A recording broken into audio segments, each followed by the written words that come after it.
Hello students, next DG channel में आपका स्वागत है। आज मैं आपके लिए फ्लेमिंगो बुक के first chapter the last lesson के थर्ड लेक्चर लेके आई हूँ। उम्मीद है आपको ये अच्छे से समझ आ जाए।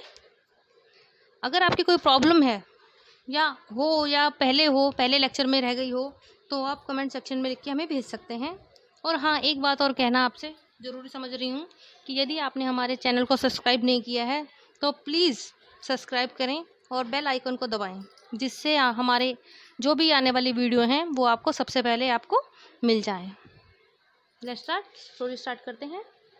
जैसे कि आपने पता होगा कि पहले फ्रेंड्स जो एक बच्चा है और उस पे उसकी युद्ध का जो प्रभाव हुआ है उस चीज़ पे नज़र करते हुए देखते हैं कि वो स्कूल में पहुंचता है तो देखता है कि उसका जो टीचर है वो नई ड्रेस में है और जो बेंचेस जो खाली रहते थे उसके स्कूल के पीछे वाले, उनमें गांव के बूढ़े लोग बैठे हैं। इस चीज़ को देख के बड़ा परेशान सा होता है, बड़ा हैरान होता है। तो देखते हैं आगे क्या होता है। Let's start.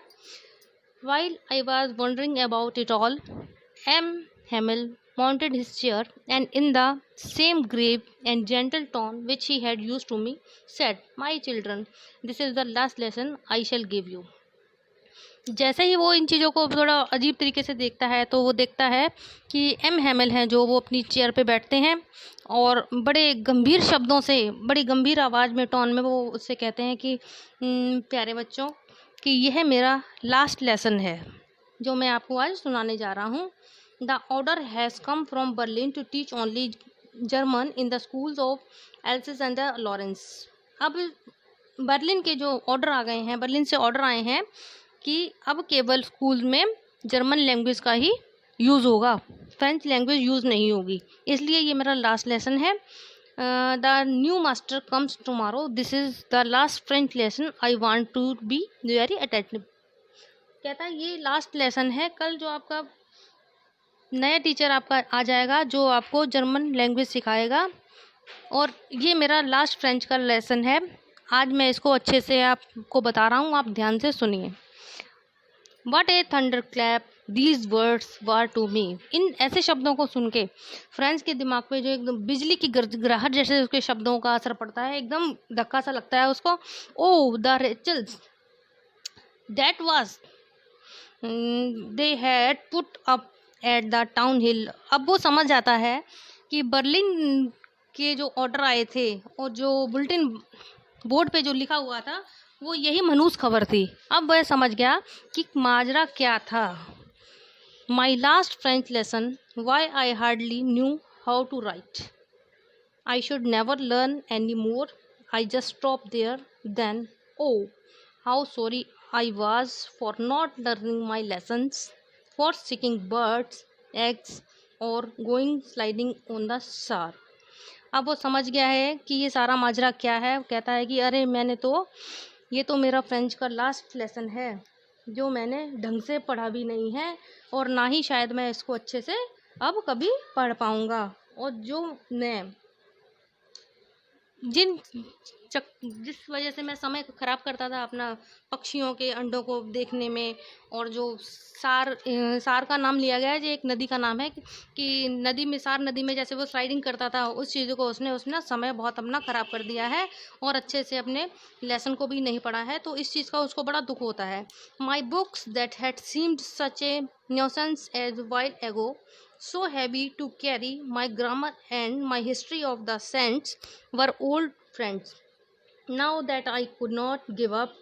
वो कहता है कि ये जो मेरी बुक्स का जो मुझे बोझ लगता था, मुझे ऐसे लगता था कि मैंने बोझ उठा रखा है, और जो मेरी ग्रामर की बुक हैं और जो हिस्ट्री है, संतों की जो इतिहास है, ये सब चीज़ें वो मेरे पुराने दोस्तों जैसी हो गई हैं। मैं इनको कभी भी नहीं छोड़ सकता, गिव अप नहीं कर सकता।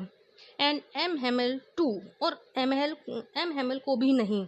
The idea that he was going away, इस बात को सोच के कि एम हेमिल भी जा रहे हैं, मैं उनको भी नहीं भूल सकता हूँ, उनको भी नहीं छोड़ सकता हूँ। That I should never see him again made me forget all about his ruler and how cranky he was.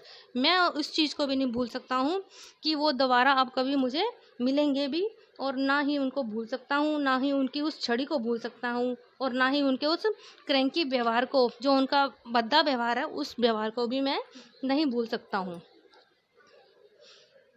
Poor man.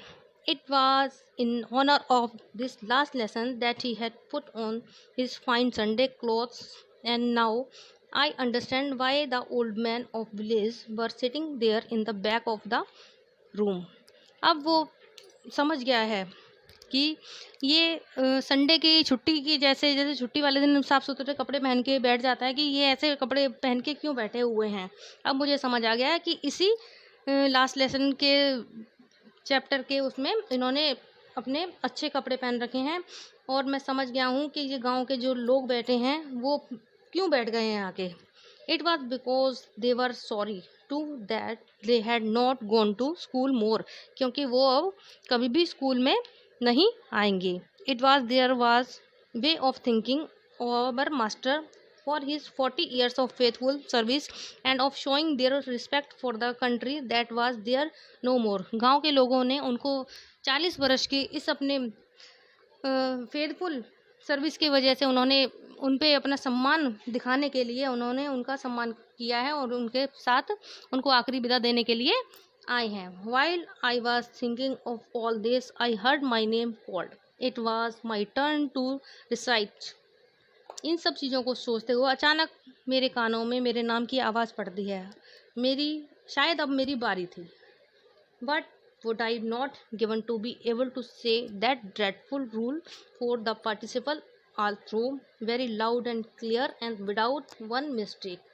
मुझे ऐसा भी नहीं था, इतना भी नहीं आता था कि मैं पार्टिसिपल्स के बारे में कुछ बता सकूं, पर मैं चाहता था कि मैं बेझिझक बिना अटके उनको टीचर को अपने को बताना चाहता था इस टॉपिक पे। But I got mixed up on the first word and stood there. लेकिन मैं अपने पहले ही शब्दों में अटक गया, क्योंकि मुझसे बोला ही नहीं गया, मैं अटक गया और ऐसे ही खड़ा रहा। Holding on my desk, my heart beating and not daring to look up. और मेरा जो हार्ट था वो तेज़ी से धड़कने लगा और मेरी इतनी हिम्मत नहीं हुई कि मैं अपने नीचे नज़रें ऊपर उठा के अपने टीचर की तरफ देख सकूं। आई हर्ड एम हेमल से to me, I wouldn't scold you little friends. Little M Hamel बोलते हैं कि तुम्हें छोटे फ्रेंड्स, तुम्हें घबराने की कोई ज़रूरत नहीं है, मैं तुम्हें नहीं डांटूंगा। You must feel bad enough, तुम्हें अपने आप ही बुरा लगना चाहिए। सी हाउ इट इज़, ये कैसे कर दिया। Every day we have said to our self wow I live plenty of time, I will learn to tomorrow, and now you see where we have come out। क्या miss M हैम बोलते हैं कि ये तुम्हें अपने आप को बुरा लगना चाहिए और ये सोचना चाहिए, तुम हमेशा ही ये सोचते थे कि तुमने करने के लिए तुम्हारे लिए बहुत सारा समय है, अपना चैप्टर याद करने के लिए तुम कल याद कर लोगे, तुमने ऐसा करके अपना काफ़ी समय गवाया है। That the great trouble with else's. अब एल्सिस में ये ट्रबल का टाइम है, यानी कि बहुत ही संघर्ष का समय आ गया है। She puts off learning out there will have the right to say your how it is you pretend to be Frenchman and yet you can neither speak nor write your own language. अब ये जब वो दूसरे German के भाषा के वो आएंगे, आप टीचर्स आएंगे, वो देखेंगे कि आपको अपनी फ्रेंच लैंग्वेज ना तो बोलनी आ रही है ना ही लिखनी आ रही है। But you are not worse, लेकिन इस चीज़ के लिए आप बुरा मत मानो छोटे friends. We have all a great deal to reproach ourselves with. ये सब तुम्हारे लिए ही नहीं, केवल ये हम सब के लिए ही धिक्कारने वाली बात है। Your parents were not anxious enough to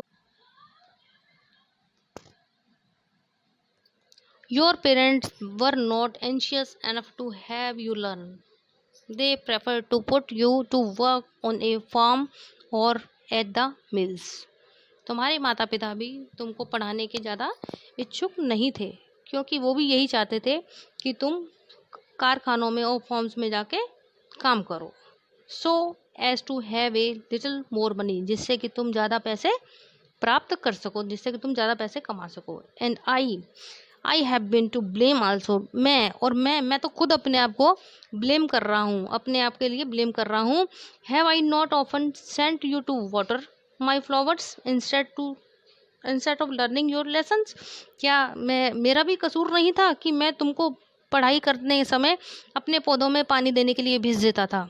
and when I wanted to go fishing did I not just give you a holiday, और जब मैं मछली पकड़ने के लिए जाता था तो क्या मैं तुम्हारी उस दिन के लिए छुट्टी नहीं कर देता था।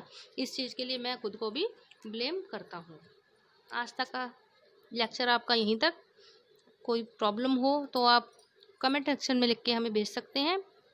Please like and subscribe the channel.